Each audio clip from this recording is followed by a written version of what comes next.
We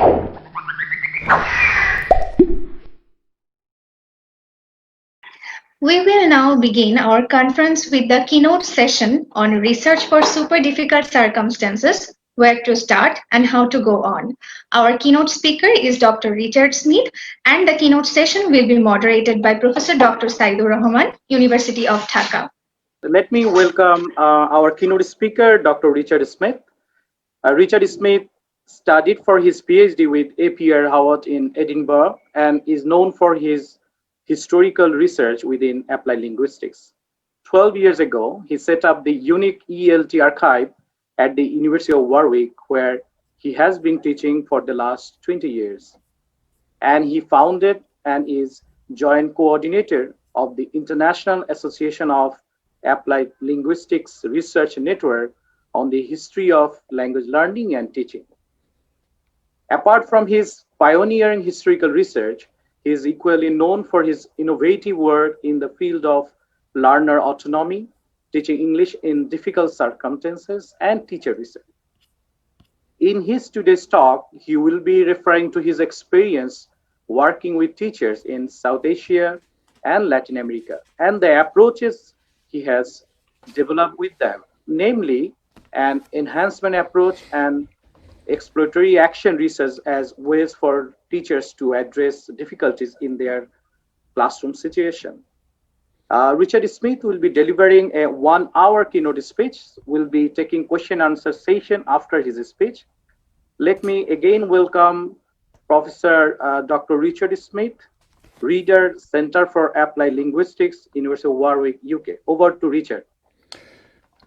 Thank you very much, Dr. Rahman, and welcome everybody. Hello, everybody. Assalamu alaikum. And thank you very much indeed to TESOL Society of Bangladesh for inviting me. It's a great honor to be starting your conference, your first virtual conference. And I'd like to congratulate the TESOL Society of Bangladesh on your recent official recognition. And I think that the TESOL Society of Bangladesh, I'd just like to begin with a few words about the context for my talk before I get into it. I understand that the TESOL Society of Bangladesh is a relatively new association, which brings together teachers, ELT professionals of other kinds, and researchers at university. And this is very good news that I've just heard from Dr. Akhtar, whom I also thank for the invitation, and also for the great organization, I think, so far of your conference. It's been really well organized, everything. She just said that, Dr. Akhtar just said that you're going to have some special interest groups within the TESOL Society of Bangladesh, and mentioned the research special interest group. This is music to my ears, because for about 4 years I was the coordinator of the TESOL research special interest group. So it's very nice to hear that, and I'm sure that I'm still on the committee actually as the publications officer. So I'm sure we can make some good links and a good relationship, and discuss together from association to association what the function of such a special interest group might be. And as coordinator myself, I was often thinking about this issue. It seemed to me that within within an association which is mainly focusing on practice, on TESOL professionals and practitioners, something where we are of course reading research that has been done by academics, but it's with a special focus on research which seems to be relevant to practitioners, because we must say that there is a lot of research which seems very far from the concerns of practitioners themselves, and there is a recognized gap, and some people call it a dysfunctional gap, between the kind of research that academics may do and the sorts of concerns that teachers may have in the classroom. So we need to think, and I want to think today about what sorts of research might be of particular relevance to practitioners. But also, strongly, I started to think as the coordinator that we need to support teachers themselves to engage in research, not only to engage with research, but to actually develop their own abilities to investigate their classrooms. And I've worked in this area more and more since about 2011, when I became the coordinator of the research SIG. So I believe that this might be a possible role for your SIG as well. But I'm going to share today some ideas based on my own experience of my own engagements with research, and particularly research with teachers in developing countries, and research that is, I think, relevant to the concerns of teachers in those contexts. So hopefully it's going to be interesting for you as ELT professionals in Bangladesh. Which brings me to Bangladesh, and the way that I was going to be coming to Bangladesh back in March as a keynote speaker at the Belter conference. And it's quite nice in a way that I can be here with you today, although it's not Belter, it's a sister organization. I know you have good relations together, because the conference had to be postponed, and that was right at the beginning of this pandemic, this terrible pandemic, when the numbers of cases of COVID were very low in Bangladesh. There were only 3 at that time, and it was numbers in their hundreds in the UK. And of course today there are maybe 1,500 cases. Yesterday, I think, in Bangladesh there are over 25,000 cases in the UK. So we still haven't, we definitely haven't come to the end of this crisis. Although there is hope. We are hoping about the vaccine for, as we come to the end of this year, for next year, of course. But we have to recognise this is the context for the conference, and that these have been very challenging times. And this is in the title of your conference. So, in the title of your conference is Contextualizing Research. So, and I'm going to hopefully address that issue of what that might mean.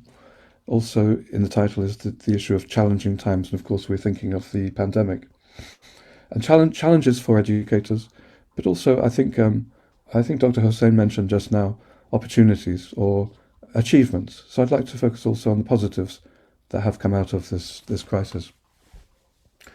My previous visit to Bangladesh was 20 years ago, the only time I have visited your country, 20 years ago, and I was invited to the University of Dhaka.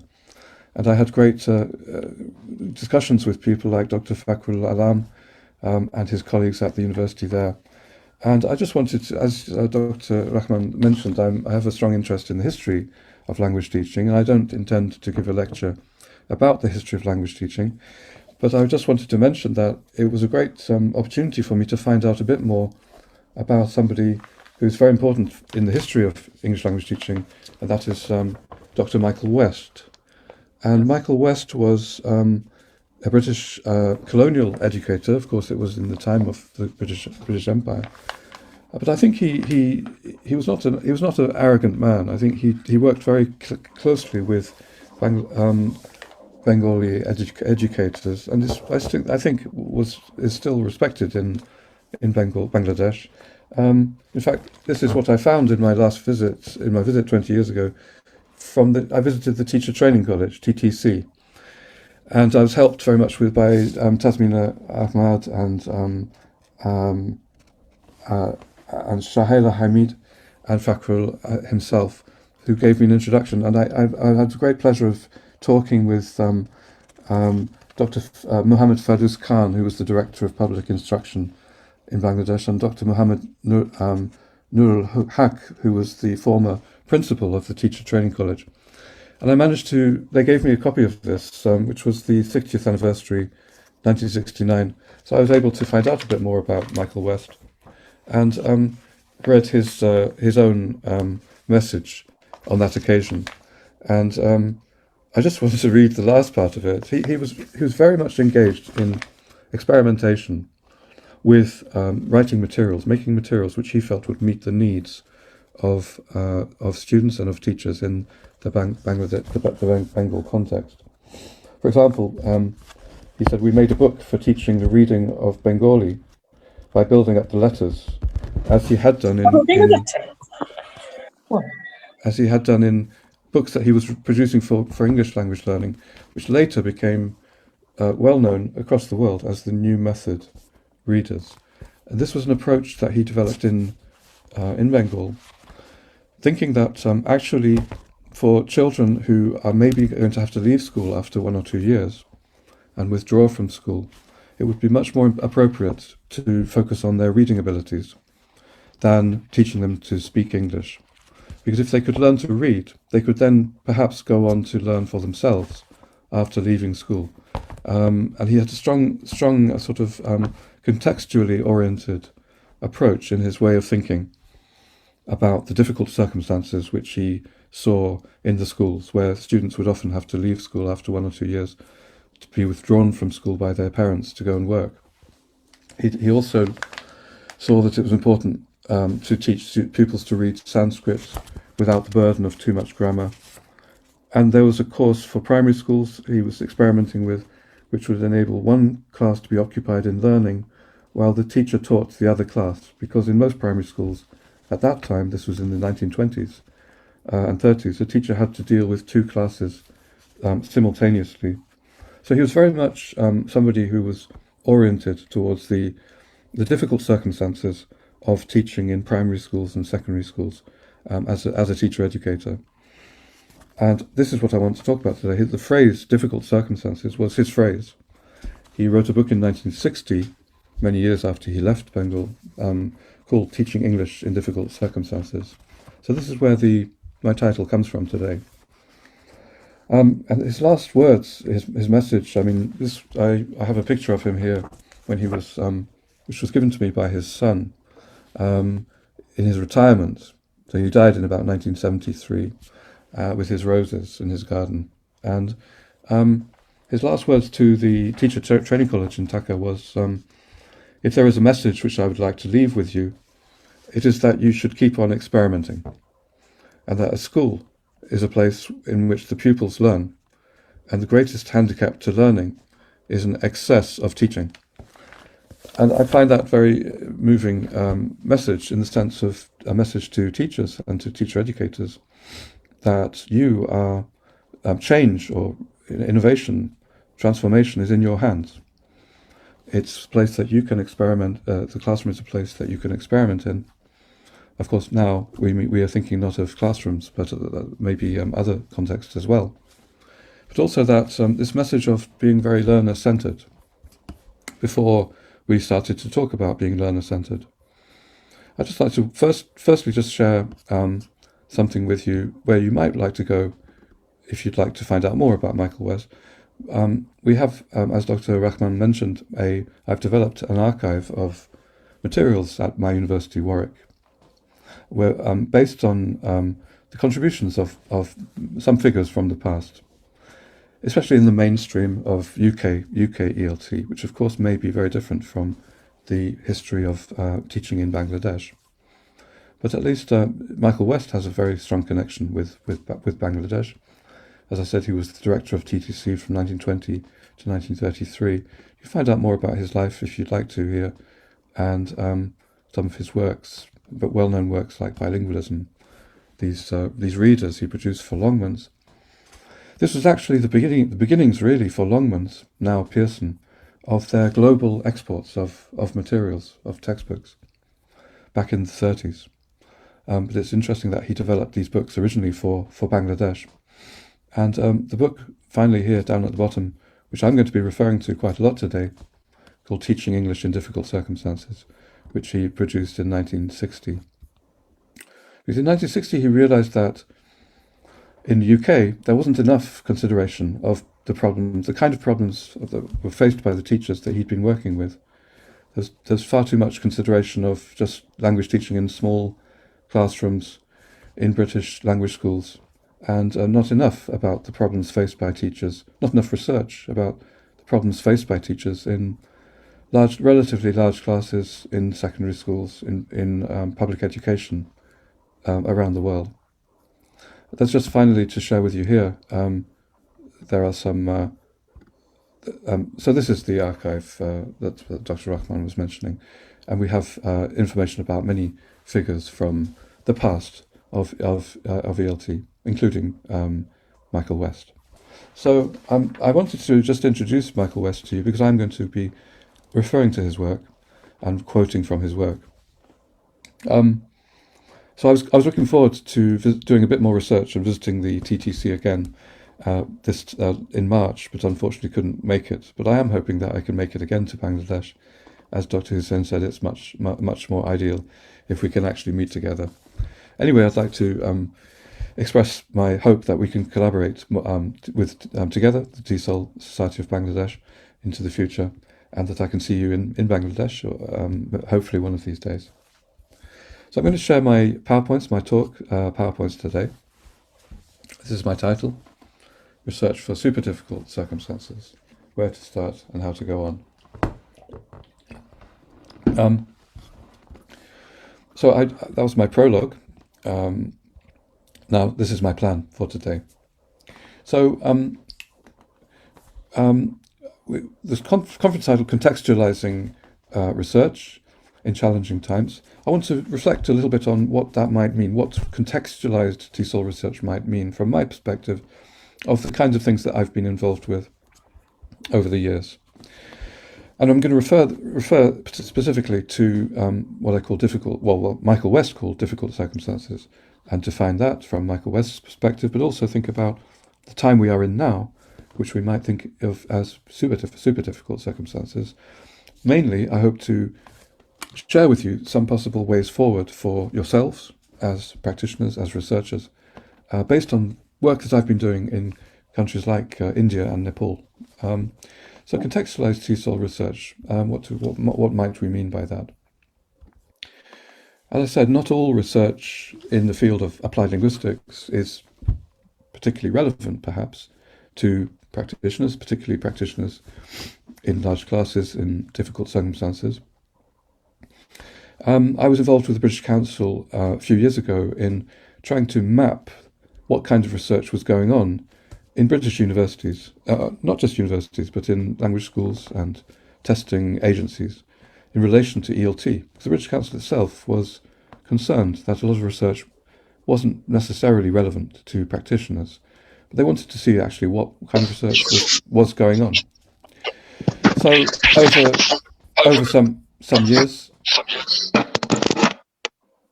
over some years, could we mute maybe that participant? Sorry. After some years, we over a period of some years, we looked into this and made directories of the kinds of research that were going on. And we found actually more, perhaps relevant research than we expected. We defined research as in this way. I think it's important just to begin with a simple definition of research. This is how we defined it for that investigation. And we defined ELT or TESOL research as any research whose data or findings relate directly to the teaching, learning, or assessment of English as a foreign second or additional language. So this excluded quite a lot of applied linguistic research, but we discovered there was more going on than we expected, actually, but very little in the UK anyway about classrooms in the global south, and very little in general about primary teaching or about secondary teaching. There was far more research going on about university level teaching, but specifically and particularly about university teaching in Britain itself. So there's a kind of gap that we identified, and also there was rather little research being done by practitioners themselves or in collaboration with teachers themselves.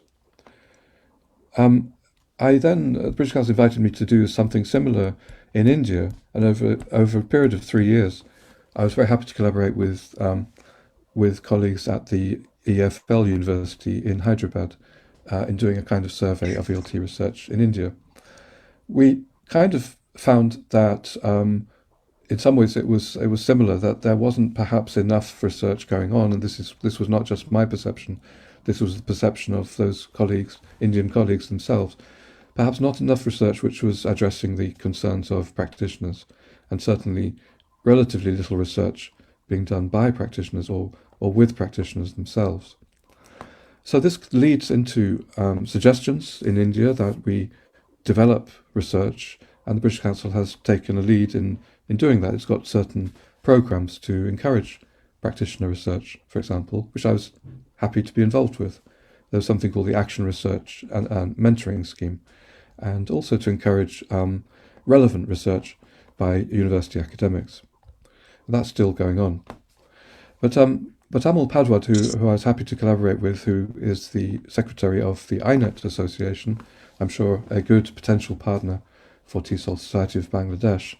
Amal said this very recently in a review he wrote for the ILTI Journal about a book of research by Indian researchers, saying that that still predominantly he sees research by Indian researchers as adopting too much a Western frame of thinking, with little effort to develop indigenous approaches and frameworks. So we're thinking, well, we need to contextualize research not only in the focus on the needs of practitioners, but in a particular context, but also the way that we conceptualize what's important, or what kind of theoretical frameworks we use. So I have some propositions for you, which are, of course, debatable propositions. And just like with Michael West, you have to, I suggest, take a critical perspective on my words, my perspective as somebody who has only visited Bangladesh once. I'm sure that you will take a critical perspective, a way of thinking about this from your own perspective, whether it rings true or not. Just as with Michael West, we need to, of course, always situate his work, but in the fact that he was a colonialist, a colonial educator employed within the colonial education system. However much I think he was attuned and interested in the needs of teachers locally. But this is what I think. These are my beliefs. I'm stating these as my own perspectives. That in research we need to get away from a kind of applicationism, which does exist in the field of applied linguistics, where researchers may say to teachers, this is what research shows, and so therefore this is how you should be teaching.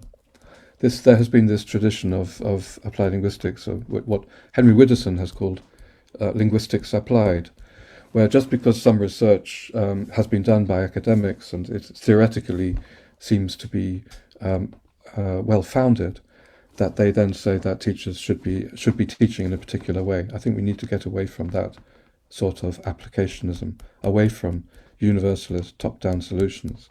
I won't go into this more, but there is a whole critical turn within the field of TESOL and ELT over the last 30 years.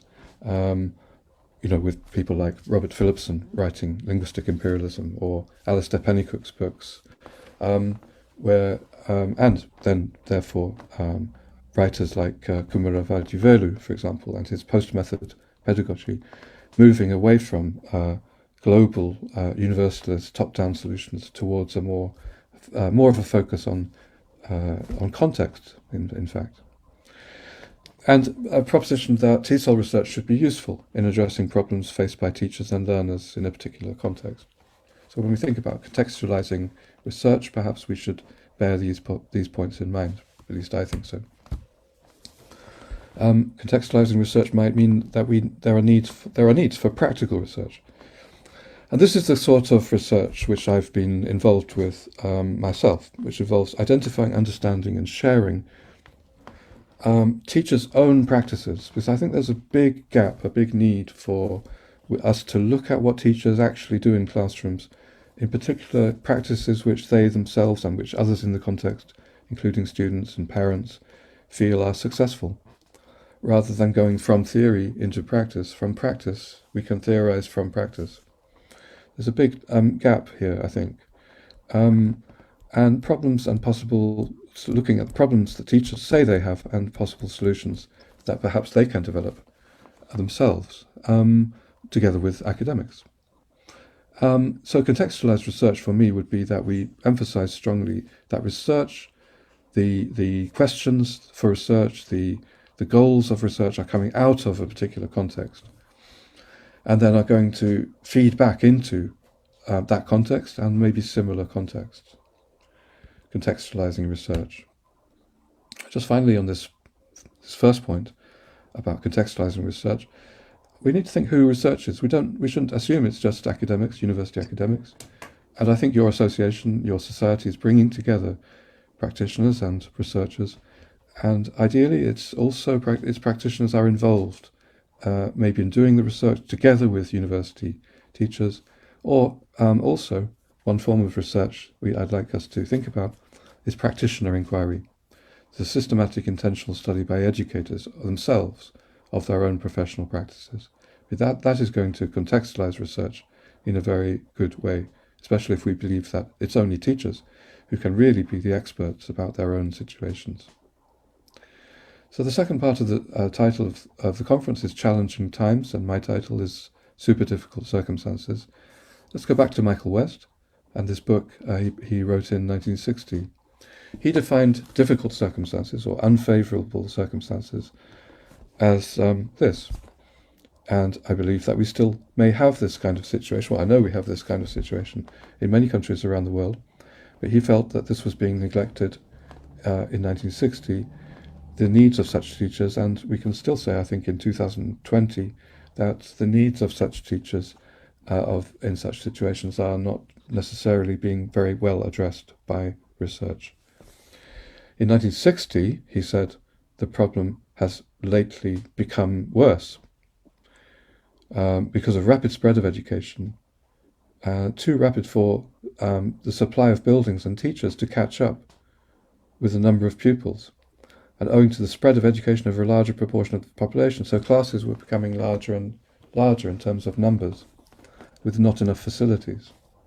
And it's quite ironic in a sense that I think the same thing has been happening in the first 2 decades of this century, paradoxically because of success in meeting the development goals, the United Nations goals, one of which was to bring more children into primary education. But the pace of change has been, the numbers have been increasing so much without a similar amount of training. So large classes have actually been increasing over those years, class size. Of course, difficult circumstances doesn't just mean large classes, but that is one aspect.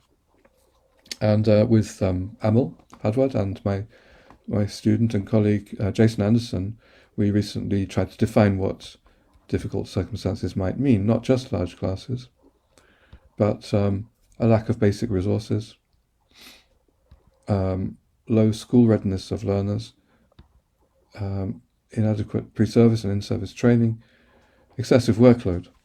I'm sure many of you may be nodding your heads, thinking, yes, this corresponds to a reality that I face as a teacher. We could think of alternative labels. I think difficult circumstances maybe is not ideal as a title for this field of research, because it seems to make these situations seem abnormal, or, as somebody told me, pathologize these situations, make it seem like something wrong, whereas in fact it's normal. As I'll say later, these are normal circumstances for most teachers in the world. But there isn't an ideal label, but we could think of teaching in low-resource classrooms, teaching in large classes, teaching in challenging contexts. That's what you've chosen for the title of your conference. Or what I like to think is a more objective way of writing, teaching in public education systems in relatively low-income countries. The point here I'm trying to make is that these are normal circumstances around the world, for most teachers in the world, but they have been neglected, and I could say dysfunctionally neglected, in the research that gets published in journals. So it's basically classrooms like these, and these are just different countries in South Asia.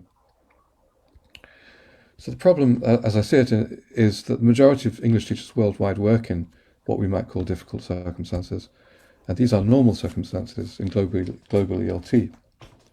But they've tended, and they still tend to be, dysfunctionally neglected in mainstream language teaching discourse and research. And there are unfilled needs for developing appropriate methodology, post-method approaches for teaching in difficult circumstances, with research in a supporting role. And I'd like to show that some things I've been involved with I wasn't involved with this one, but in the UK there was a project to investigate large classes back in the late 80s, based on questionnaires. And I revived this network idea with Fawzia Shamim from Pakistan in 2008, and we developed a kind of network devoting ourselves to these issues, to this kind of research. I'm going to hurry up a little bit because I think I'm going to run out of time. But these are places that you could go to see some of the research that we've done since 2008 for teachers in difficult circumstances. Although the network is called Teaching in Large Classes, it's not only about that, it's about teaching in difficult circumstances generally. We have certain principles within TELCnet to leave behind small class teaching as norm and teaching difficult substances as problem, and to start with descriptions of practice, in particular good practice, as perceived by participants. I'm going to suggest to you that these might be principles that you might like to consider if you are thinking what to research and who to research with or who to support to research. These are, I think, needs that still exist, that we need to focus on issues which are of practical concern to teachers themselves. And by involving teachers, by asking teachers what's of concern for them, and we can get away from just quantitative questionnaires to look at case studies and narrative approaches. So these were things I suggested back in 2011. I think now, of course, many of us are not teaching in classrooms, but we could still say, well, let's leave behind the idea that using technology is the norm, because for many teachers in the Global South, the issues of connectivity are very, very large. So we mustn't think, oh, everybody is teaching online, because it's not the case. That's these days. And we want to, in TELCnet, contribute to teacher education, teacher training, and build on the experiences that teachers bring and the experiences that they can share. I believe that you're making a recording of the talk, and what I'm going to do is I'm going to put the references and the links that I mentioned onto a website, which maybe you could share together with the recording. At least we could make the resources available to everybody who is at the conference. So I'm going to go a little bit quickly. But nowadays, what do we face now? In Western countries, in developed countries, so-called developed countries, people have started to ask me to give talks for them about difficult circumstances, because they're starting to think that they are teaching in difficult circumstances. So that there is a picture of a teacher in maybe a UK classroom with his Zoom and his mask on, and so maybe emergency remote teaching is a kind of difficult circumstance. Well, in that case, though, the teachers I was talking about are teaching in super difficult circumstances, because there are issues of connectivity. This is just a picture that symbolizes that for me. A student in India sitting on the roof in order to get connection with the network. And of course, we know also there are many children who don't have a mobile phone at home, or don't have access to a mobile phone because their parents need it, or they don't have connectivity. So I want to borrow the words super difficult circumstances from my friend and colleague Prem Payak in Nepal, who is now at the University of Hong Kong, at the Institute of Education in Hong Kong. Because when the earthquake hit in Nepal in I think 2015, this is what happened with children who were already teaching difficult circumstances, having to cope with situations, and in different ways being very resourceful to cope, just as we have seen teachers these days coping very resourcefully. So, as Prem said in a special issue of a journal that he brought out, the teachers' responses to the earthquake, which he called teaching in super difficult circumstances, the teachers themselves were creating a kind of pedagogy of disaster to help their students recover from the traumatic experience that they had been facing. And he started to document what teachers had been doing. I think I have about 10 minutes left. Is that okay, Dr. Rahman? Yeah. 10 minutes, okay. Yes, 10 minutes. So based on this idea that actually teachers in Bangladesh who have been teaching in large classes, teaching with low resource context, with maybe not enough resources, not enough materials, for example, may now find themselves in super difficult circumstances. So I'd like to, what I'm going to do is talk about work that I've been doing with teachers in those difficult circumstances, and just reflect on how that might take us forward nowadays in the current situation. And the first area I'd like to highlight is this area of identifying, understanding, and sharing successful practice, which I've been calling an enhancement approach. The other ones we may not have time for, but we'll see. So one thing I've been doing is interviewing some very remarkable teachers like Zakia Sawa in Pakistan, and in large classes, and seeing what they have been doing. And people also like Harry Kuchar in Cameroon before he became famous as now the president of IATEFL. He was a teacher in a very large class of 200 children, and we've written about this together. Basically, both Zakia and Harry discovered that the only way they could cope was to take the students into groups, put the students into groups, and have a kind of project-oriented pedagogy, which we've written about as a kind of pedagogy of autonomy, as a rescue strategy for difficult circumstances, based on their experiences. As I said, I'll share these references later. This just goes back to Michael West saying a language is learnt rather than taught, and too much teaching can be an obstacle to learning. And Michael West, in fact, said the larger the class and the more difficult the circumstances, the more important it is to stress learning as the objective. And the higher the dropout, the more necessary it is to do so. If a pupil has learnt how to learn, he or she can go on learning afterwards. And it struck me recently that how true this is, and that if teachers had been engaging in trying to develop their students' ability to learn for themselves, how much in a better situation we would be now in the pandemic, where we could rely more on the students' abilities, because we see now how important it is that students have this ability. Michael West also said they are quite remarkable teachers, Harry and Zakia, but we also need to look just at ordinary teachers, try and identify and understand and share their practices. Michael West said, we have to find, I'll let you read this yourselves, we have to find not the best that can be done, but what can best be done.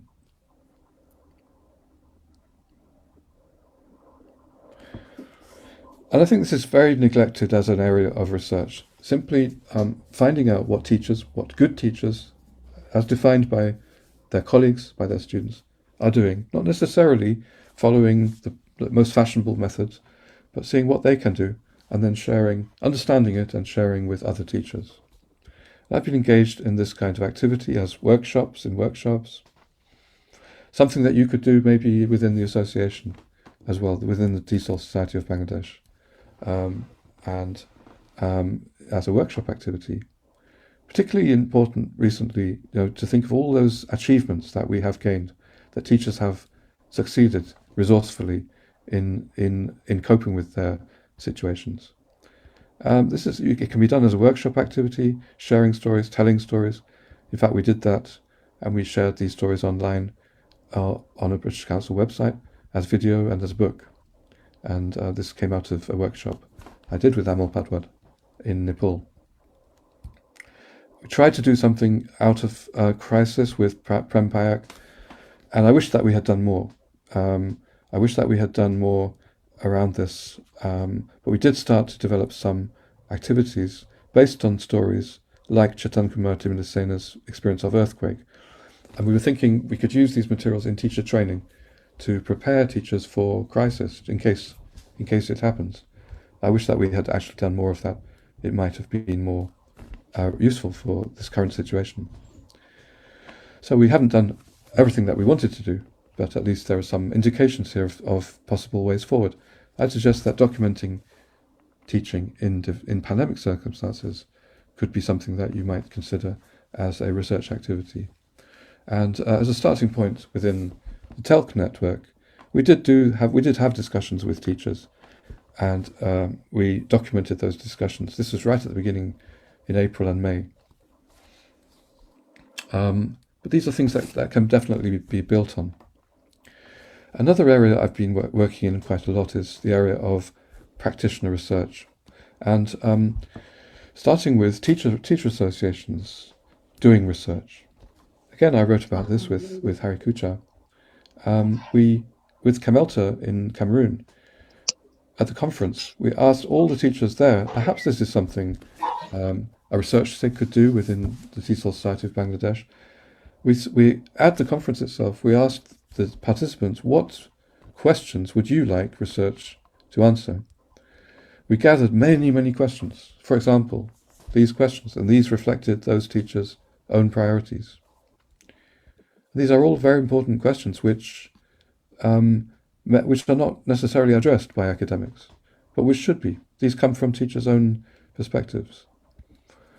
Multi-grade classes are very important for teachers, where you have students of different ages in one classroom. I believe it might be true in some cases in Bangladesh. It's certainly true in some parts of India and Nepal. And that might be an interesting question to ask oneself.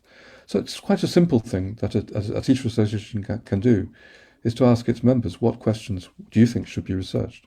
It's rather like what's called participatory research, getting teachers involved from the very beginning.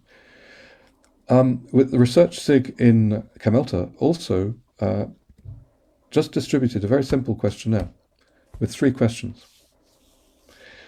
And these were the 3 questions, and this can be replicated in many contexts, so that the Teacher Association gains a big data bank, really, from teachers, from their members, of priorities and of solutions, of possible successes, which can be shared with other teachers. This, since 2013, Camelta Research SIG has been working with these questions and with these stories. There's a lot that can be done with them. But we also need to move beyond problems and working with teachers who can research their practice themselves. Here is Miriam, for example, from Pakistan. We've helped teachers like Miriam to turn problems into questions. It's quite a powerful thing to try to do, to mentor teachers to turn problems into questions. And that's a starting point for research. It's a starting point for asking other colleagues for answers to questions in a workshop activity, for example. You can put the questions on the wall and have other teachers come and say, I have a solution for that issue. You can share findings in a workshop. Again, in this book, we share little stories about that. But also, with teachers, we can consider action research.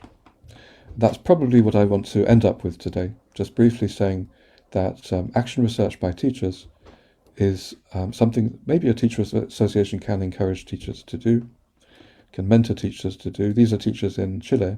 It was the starting point for a exercise of, again, finding out what questions are important for teachers themselves. Again, that would have been a really important question.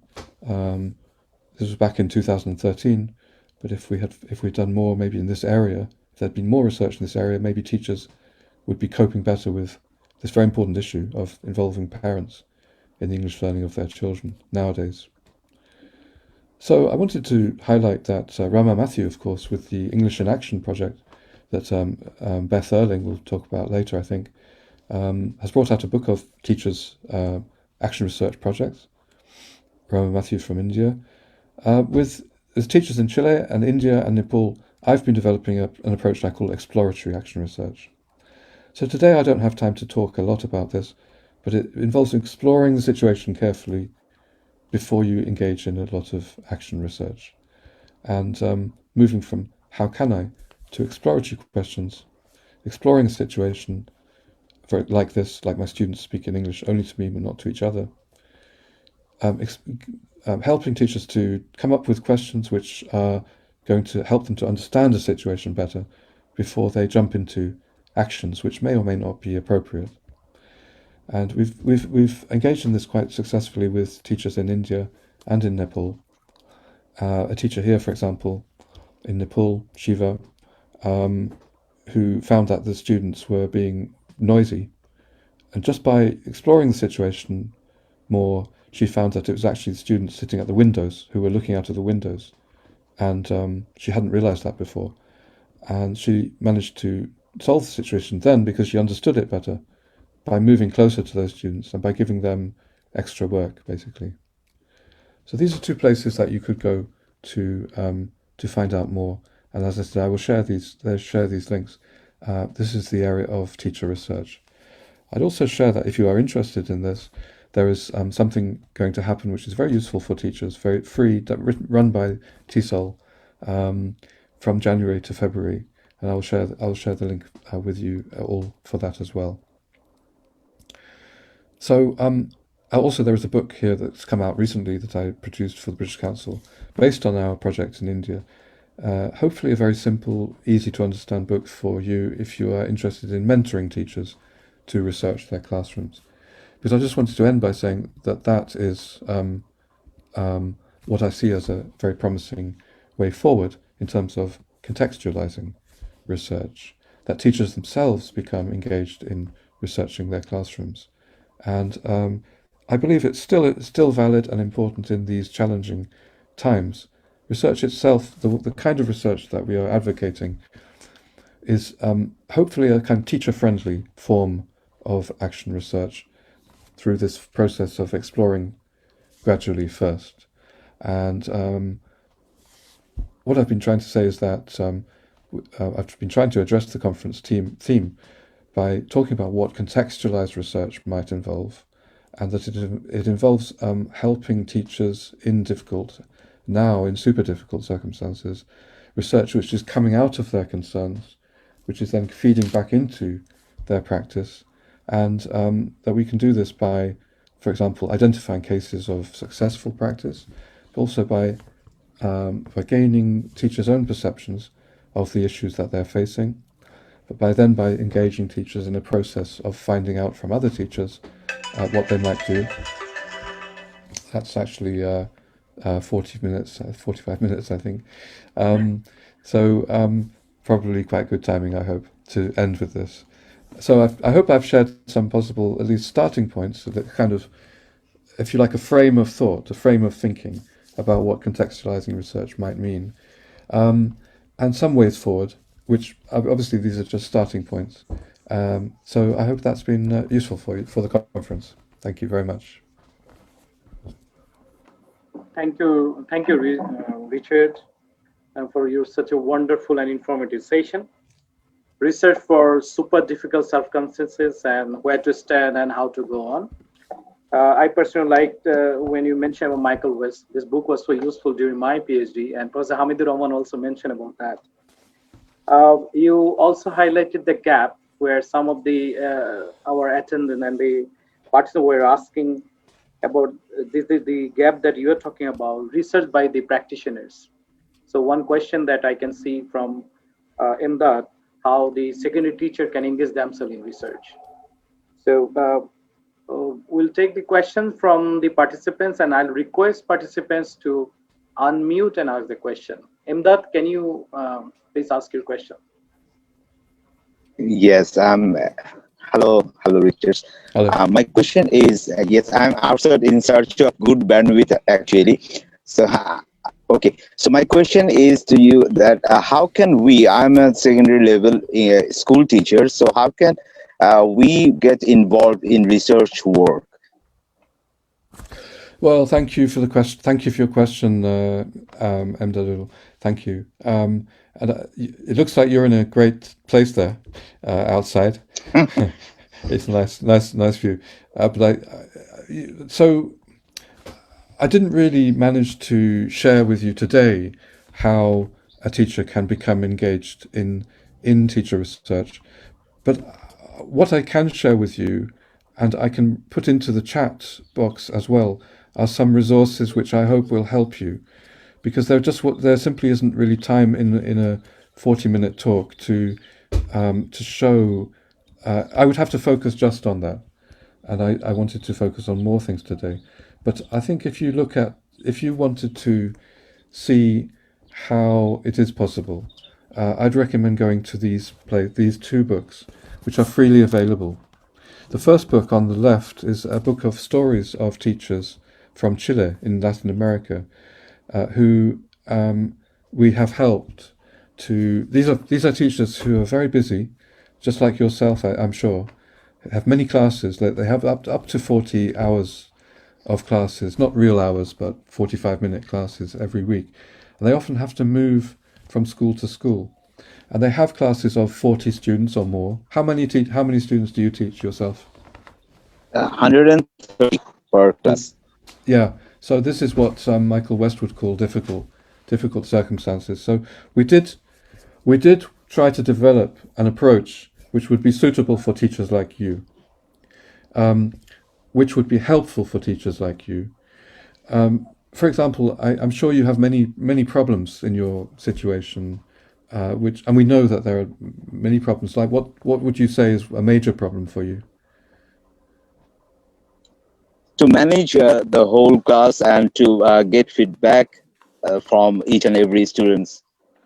This is the most challenging thing for me. Yeah. So this is within the Telknet group that I mentioned.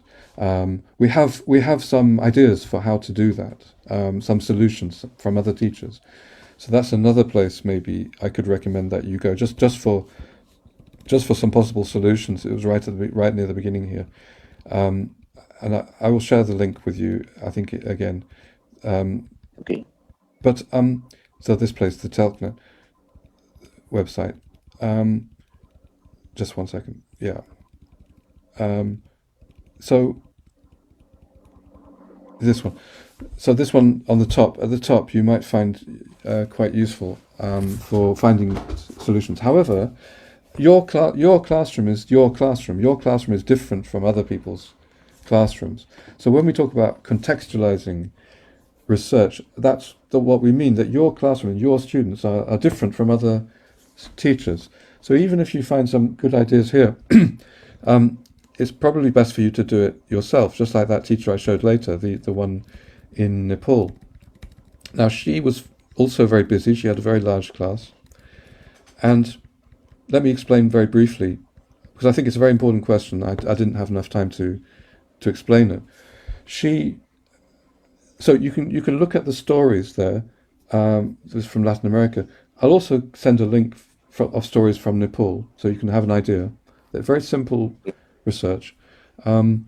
She at first she thought, what's my main problem? So you have to narrow down to one problem. So you say you can't get an idea from students how they are feeling, I guess. Yes. Yeah. Yes. Okay. So she turns that into a question. That's a problem. I can't get enough feedback. Turn it into a question. Okay, how can I get more feedback from students? That's the first step. Focus on one thing. That's the first step. Second step is turn that problem into a question. How can I get more feedback? Before you try to solve the problem, try to explore the current situation. So, let's say, for example, we could help to think. Maybe we could say, well, I could go and ask other teachers, for example, to explore that more. Or, well, maybe I can just ask the students what they think about this problem. And then we think, well, what method might we use? And simple methods, not methods which are going to create a lot more work for you. So I would recommend not making a big questionnaire, because that takes a lot of time. Instead of that, I'd recommend just go and chat to 5 teachers. Ask them your question. See what they say. What do other teachers think I can do? The other question, what do students say? Ask them to write their suggestions on a piece of paper, 5 minutes at the end of a class. You can ask them, how do you think I could understand better what you are thinking? You can get some interesting ideas from students, and you can do it in Bangla. It doesn't have to be in English. Get all of their feedback, and you've done research. You've done the research. You've explored the situation. You see what they say. You see if they say common things, and then you can do some action to make it change, and you can see if it changes or not. You could also ask somebody to observe your class, for example, to see if there's some change. That's just a simple explanation of exploratory action research. I hope that's useful for you. Yes. Yes. Thank you. Thank you so much. Our But next question. I would also just say one more thing. Ideally, you have a supportive network that is going to support you doing your research. So you have a mentor, somebody who can give you advice. Like I've just tried to give you advice too quickly, really. But somebody that you can talk about. I think that's what an association, a teacher association, research thing, for example, can do. I think. Yes. Thank you, Richard. We'll be taking. Hello, sir. Can I have a question, sir? We'll be taking Hello. 2 more questions. Foreign, just wait. Sir, I have a question, sir. Foreign, I'm giving you the floor. Just a minute, please. Mr. Okay. Amin Rahman, he is waiting in the queue. Mr. Amin Rahman, he was asking questions, please. Yes, anyway, my video is off. No. My name is Amin. I'm from Melbourne in Australia right at this moment. Okay. I remember about 5-6 years ago, an online course by you and the British Council for Teachers. Is it that one based on your Chilean and Indian experience, right? Yes. And is it still available? Is it still available? I think I looked at it at that time. I found it very useful, and I recommend it to some teachers in Bangladesh. And if it is still available, upgraded because it was 6 years old, I think it will be good. Thank you very much for. Thank you for saying that. Thank you for saying that, Dr. Rahman. Thank you. The one I showed just now is going to start in January and February, and it's free for anybody to join. So the teacher who just asked me a question, it would be good for you to join this. It's online, and I'm not involved now, but they still follow the procedure that I set up, I think, with Paula. They still follow the exploratory action research model. Yeah. So, Mr. Hack, who you asked me the question as a teacher, it would be good for you to register for this. I've just found I've found the link there, which I can put into the chat, because it's something certainly I would recommend. It's a series of 5 weeks, and all of these people here are volunteering to be mentors. As I said just now to Mr. Hack, it's important to have support, and they can support you for five weeks at least. Thank you for your comment, Dr. Rahman. Thank you. Mr. Poren Chandra, please, your questions. Hello, Dr. Richard. Hello. Good afternoon. This is afternoon here. Hello. Yeah. I was expecting another dimension in your presentation, which is, the backlash impact of exam. My point is, in Bangladesh, am I clear? Am I clear, Mr. Richard? Yeah. Yes. Thank you. Yeah. Okay. Yeah. My point is, let me tell you, in Bangladesh, what happens when a teacher enters a classroom for teaching English language, the teachers cannot teach what is needed to be taught in the classroom. They have to worry about whether their students will pass in the exam or not. And the system of exam determines their teaching and learning content in the classroom, particularly in Bangladesh. Okay. I'm talking about Bangladesh, and particularly in primary level and the secondary level, the teaching and learning is determined by the content of the system of the exam. So thank you. Yeah. The examination. Okay, Poren, we got the question. Thank you so much. Richard, please. So thanks for your comment. Is a comment, and I think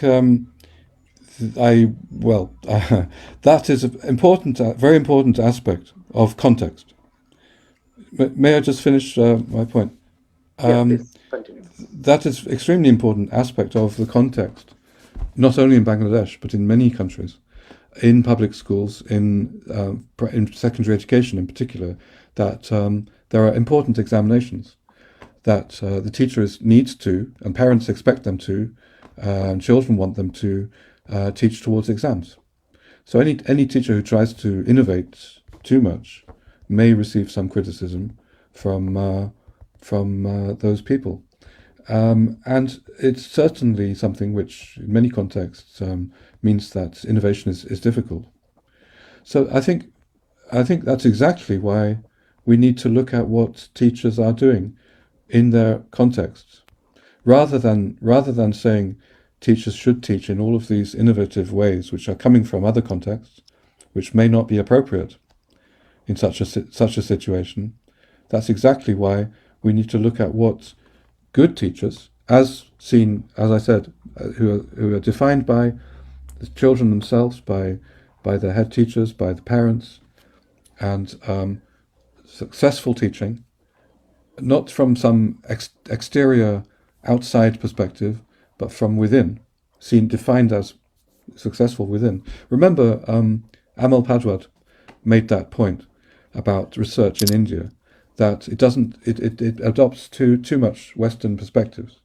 So I think this is very much to do with decolonization or decentering, TESOL and decentering research. And I think that was in what I was saying, that we therefore, because I'm agreeing with you, that's a very important factor, so we therefore need to look at what teachers can do, ordinary teachers can do, who are good teachers, and documenting that, looking at that, and that could be a starting point for research, because then that can help to other teachers to teach in similar contexts where exams are very important.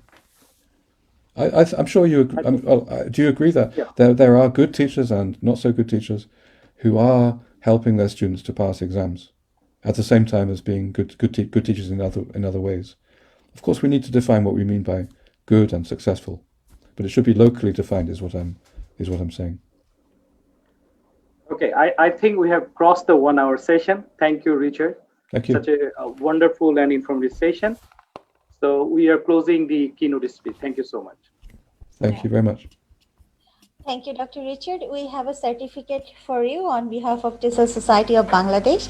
And I guess you'd be very glad to know that we in TESOL Society of Bangladesh really care about supporting teachers. And as a step towards supporting teachers, we have collaborated with Light of Hope, a local NGO who work with school teachers, and we're training them so they can fruitfully apply the knowledge. And I totally agree with you that contextualization is necessary. Being an English teacher, I know that class to class varies. So no two classes are similar. Localization and contextualization is necessary. Thank you so much.